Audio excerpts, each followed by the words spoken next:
Hello everyone, welcome back. The recent patch brought some major changes to the skill tree, and while I've covered a few updates in my build guides, I haven't gone over every single skill in detail, until now. I've been meaning to do a deep dive on what each skill really does, and with the new difficulty mode pushing players to their limits, now feels like the perfect time. This guide is going to be a huge help no matter where you are in the game, whether you're just getting started or pushing through the toughest endgame content. By understanding how each skill works and how to use them efficiently, you'll be better equipped to handle any challenge that comes your way.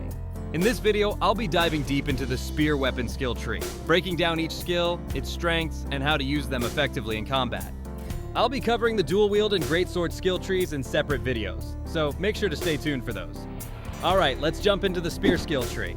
Unlock Moonlight from Swift Attack. This will change your combo finisher from an impale to a slashing strike. Then, there's Moonlight's stance. This is the core of any spear build, and it should be your top priority.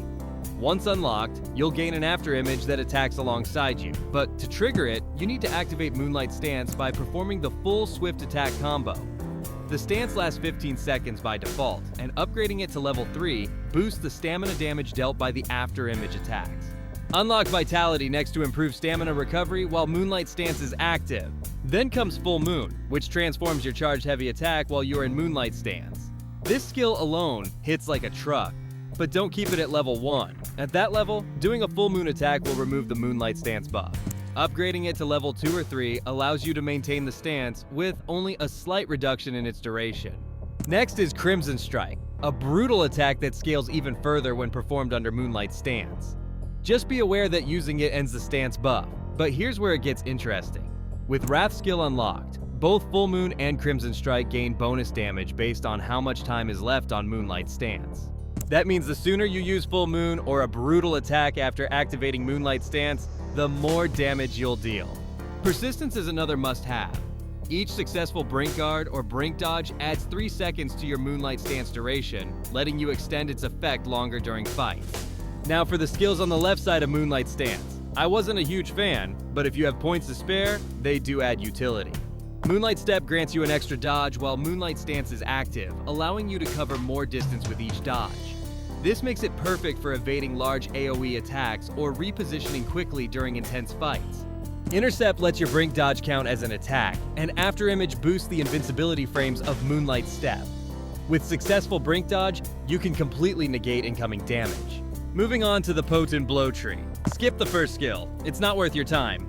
But don't ignore the rest, because this branch has some serious damage potential.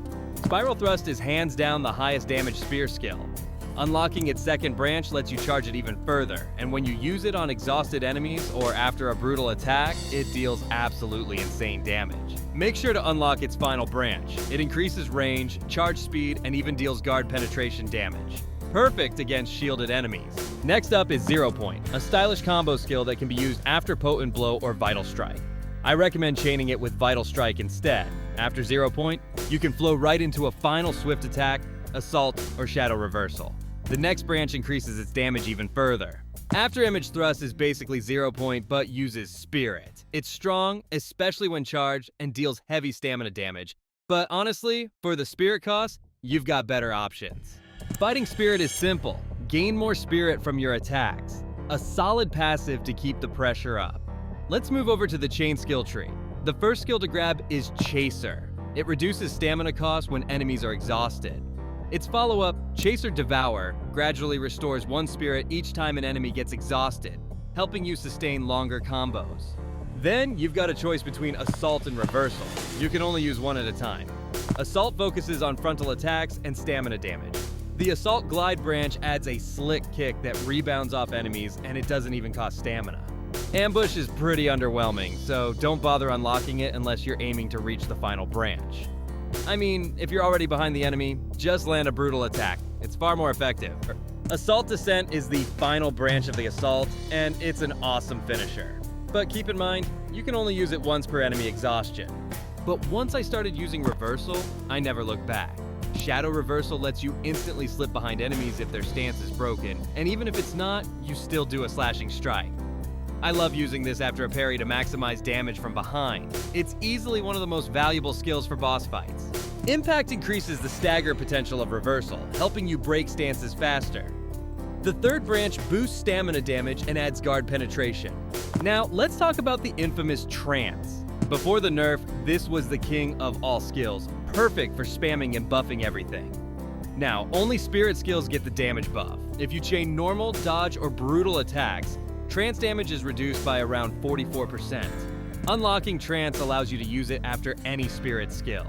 Second branch, Fury lets you gradually recover spirit when Trance hits. If you chain multiple spirit attacks with Trance, you'll get back up to 50% spirit over time.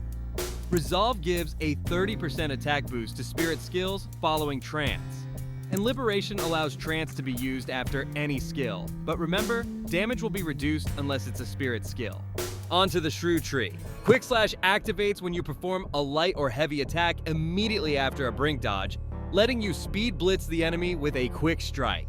The distance covered is pretty short though, so I usually skip it unless I'm building around dodge-heavy gameplay. Vital Strike is more useful. You can use it while dodging or sprinting, and you can chain into 0 point as well.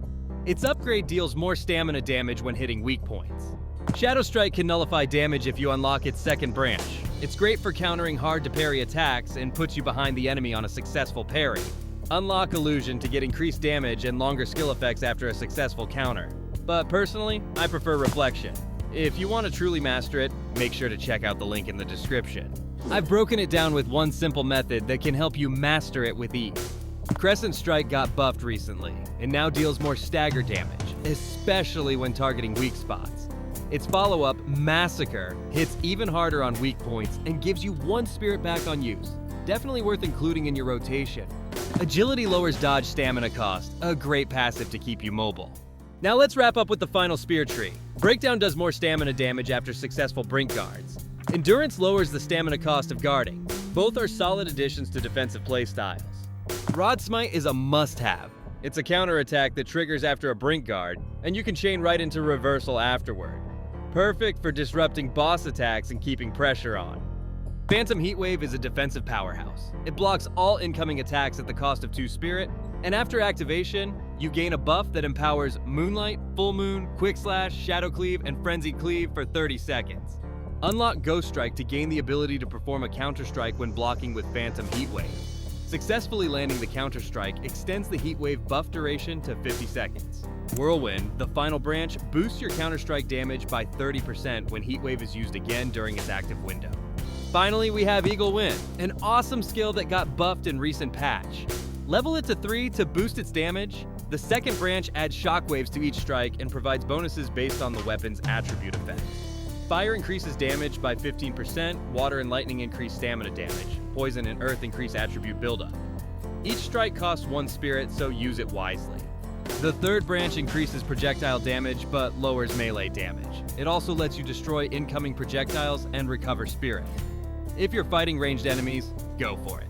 Otherwise, I recommend just sticking with the second branch, because you will do more damage with melee strikes. And that wraps up the complete breakdown of every spear skill in the First Berserker Khazan. Whether you're just starting out or tackling endgame content, mastering these skills and combos will give you a serious edge in battle. If you found this guide helpful, make sure to leave a like, drop your questions or thoughts in the comments, and subscribe so you don't miss the upcoming videos on dual wield and greatsword skill. Thanks for watching, and I'll see you in the next one.